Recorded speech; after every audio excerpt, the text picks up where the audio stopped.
Church నిర్మాణం వంతెనకి అడ్డు కాదు.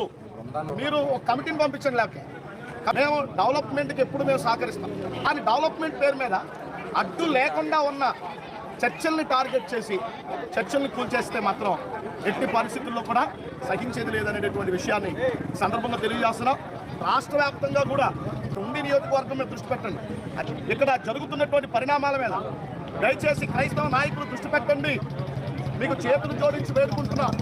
క్రైస్తవ సంఘాలు దృష్టి పెట్టండి. ఉండి నియోజకవర్గంలో జరుగుతున్న దాడుల మీద దృష్టి పెట్టండి. ధర్మపురం అగ్రహారంలో ముగ్గురు చనిపోయారు. మేము బ్రతిమాలుకుంటున్నాం, చెప్తున్నాం. క్రైస్తవ నాయకులారా, ఈ ఉండి నియోజకవర్గం మీద దృష్టి పెట్టండి. ఈరోజు ఆర్ఎస్ఎం ఫాదర్స్ వచ్చారు, రేపొద్దున బాప్టిస్ట్ ఫాదర్స్ రోడ్డు మీద రావాల్సిన అవసరం రాదా? ఇండిపెండెంట్ పాస్టర్స్ మీరు కూడా రేపొద్దున మీ పరిస్థితి కూడా ఇంతే.